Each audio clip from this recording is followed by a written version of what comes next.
buena tarde, querida familia. Hoy continuamos entonces con el tema de que habíamos comenzado a hablar, ¿no? Y habíamos dicho que hoy íbamos a leer una historia muy interesante que se titulaba Las últimas lágrimas de una madre y que tienen que ver mucho con el asunto de la forma como contestamos, de la forma como utilizamos la palabra para a veces consciente e inconscientemente, entonces herir, y de cómo esas ofensas han dejado huellas imborrables en muchas personas. Vamos a leer en el libro de Eclesiastés, el capítulo 3 y el versículo 7. Y dice que hay tiempo de callar y tiempo de hablar. Dice la palabra del Señor. Y nosotros, aunque vivimos en un mundo siempre cambiante, los sucesos de cada día, así como las condiciones de la vida humana, difieren grandemente y estamos entonces pasando constantemente y volviendo a pasar de un estado a otro, ¿no? Esta es la rueda de la naturaleza o de nuestro curso de la existencia, ¿no? Nos hallamos entonces ante toda clase de altibajos, de lo desde siempre ha existido la humanidad, ¿no? Hay veces amanecemos como con deseos de llorar, al otro día de reír, al otro día de estar callados, al otro día somos eufóricos, porque a veces las circunstancias nuestras entonces nos vuelven seres cambiantes, como la montaña rusa. Subimos y bajamos. Pero ¿qué pasa entonces para que podamos soportar esos cambios tanto del uno como el otro, ¿no? Es muy importante entonces saber que aún las cosas y las actividades que parecen ser como contradictorias, al cambiar las circunstancias se vuelven oportunas. Es decir, debemos con la ayuda de Dios hallar la conveniencia en ese momento y en ese lugar.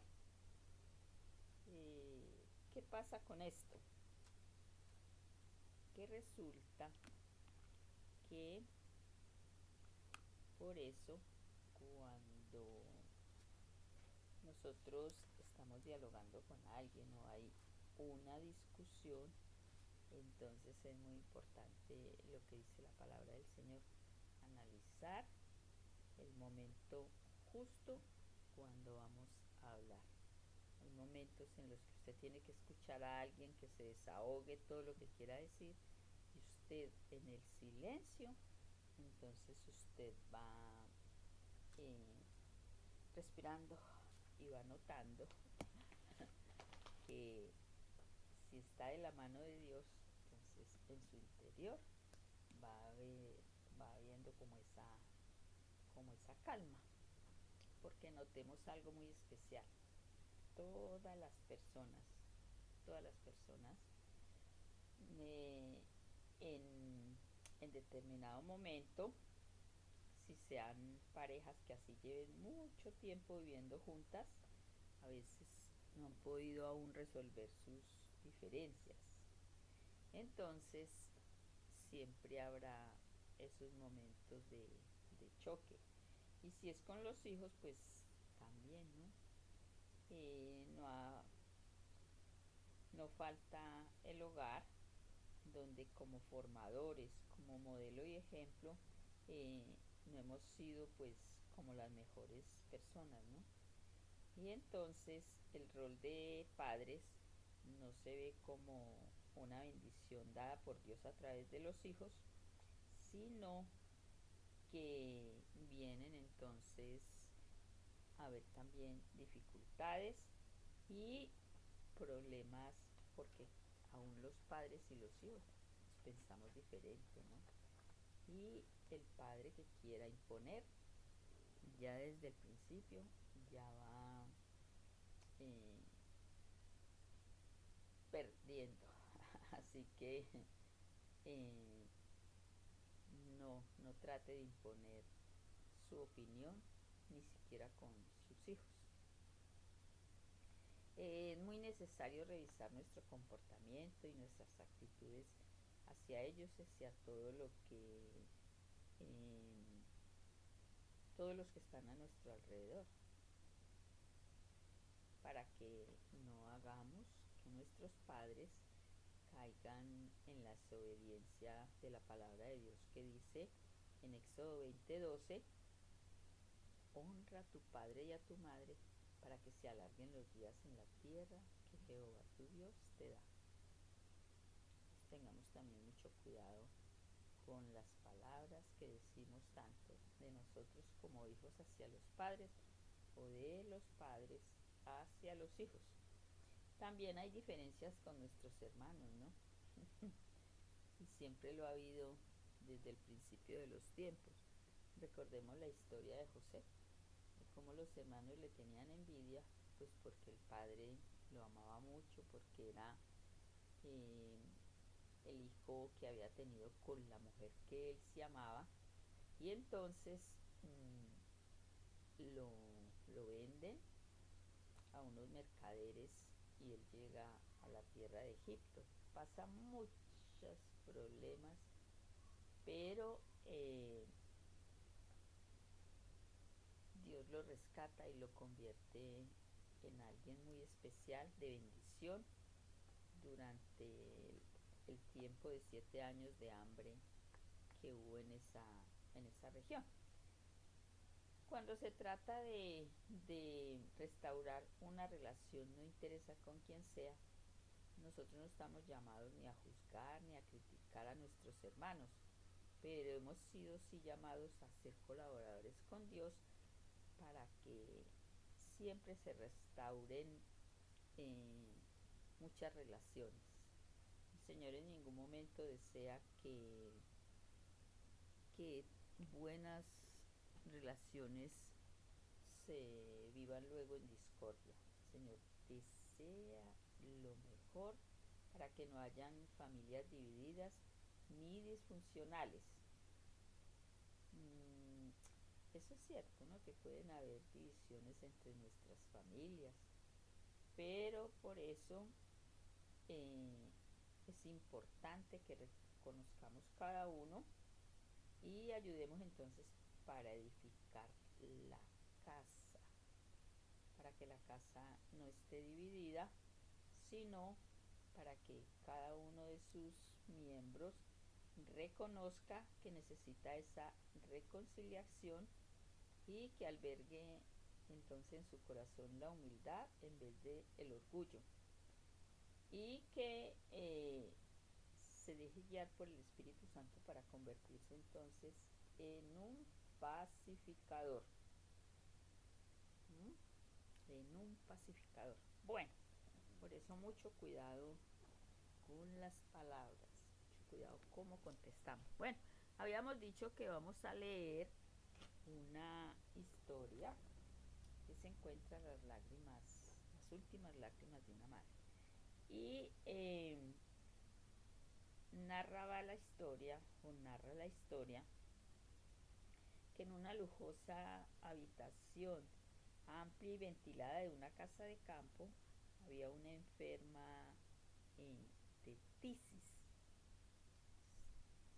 y ella, mirando a través de la ventana, estaba preocupada porque su querido hijo, el sol de su corazón, no había llegado, y el clima pues no favorecía Entonces ella pensaba que con tristes pensamientos de que ella enferma, débil y en un estado tan avanzado de su terrible enfermedad, era solo una carga para los demás, a pesar de que ella los amaba. El esposo dice la historia que entraba todas las mañanas, la saludaba, le daba un beso y después de ese breve saludo se iba a trabajar y no volvía hasta la noche. Rara vez por sus muchas ocupaciones podía volver una vez, aunque fuese el día, a preguntar cómo estaba ella o a saludarla. En cambio, el niño, siempre que llegaba de la escuela, se le había aconsejado que entrara, ubicara sus útiles escolares en el sitio que le había sido asignado y que ahí sí fuera a saludar a su madre enferma. Y eh, esto llenaba entonces de regocijo, ¿no? Hacía incluso olvidar el sufrimiento, los dolores que ella sufría, porque la presencia de su hijo amado, el sol de su corazón, entonces le motivaba a vivir y a esperarlo con un poco de salud. Y precisamente esa mañana se levantó muy malita, muy débil, pero vio desde lejos a su amado hijo a través de la neblina que había en esa época, eh, y vio a su hijo amado que venía saltando por el camino, pero como de costumbre no entró a su cuarto a colocar el niño los útiles, eh, sino que como venía enojado porque el profesor le había regañado, entonces se demoró mucho por allá atrás. Cuando quiso, cuando le provocó, vino a saludar a su querida madre y después de muy buen rato se presentó entonces delante de ella. Pero la angustia de la madre, porque ya se sentía mal, ya sabía que ese era su último día, empezó su pulso a acelerarse, le aumentó la fiebre, dice la narración, ya su respiración era muy, muy fatigosa. En ese momento entonces estaba a punto de desmayarse. Sin embargo, en ese momento el hijo entró y ella le dice, dame hijo, por favor, dice que susurrando sus labios, un vaso de agua. Y él pues por estar mal geniado no se daba cuenta del estado de su madre y justo en ese momento le responde, ¿y para qué están las sirvientas? Pídele a ellas lo que necesitan. Y salió, dice, quedando portazo. Inmediatamente, claro, ella dice el, la narración que se desmayó, por lo que nunca más volvió en sí y perdió entonces. eh, Entra la enfermera y le recrimina a Rodolfo por qué no le dio el vasito de agua a la mamá. Y dice que él intentó muchas veces tratar de volver a entrar al cuarto de la madre, pero nunca se lo permitieron porque ya ella estaba en sus últimos momentos. A él le quedó lo que llamamos remordimiento, y aunque creció, siempre fue un niño que tuvo ese error, digámoslo así, en su corazón, y siempre se recriminaba, ¿por qué contesté a mi madre así? Mi madre no le ayudé en el tiempo que ella me necesitaba. Entonces de ahí la importancia de nosotros eh, tener mucho cuidado. No gana el que contesta, no gana el que contesta mal supuestamente al otro, sino el que calla con silencio guiado por el Espíritu Santo. Entonces, mucho cuidado con esto y que nuestros labios sean santificados por Dios. Dios bendiga su palabra.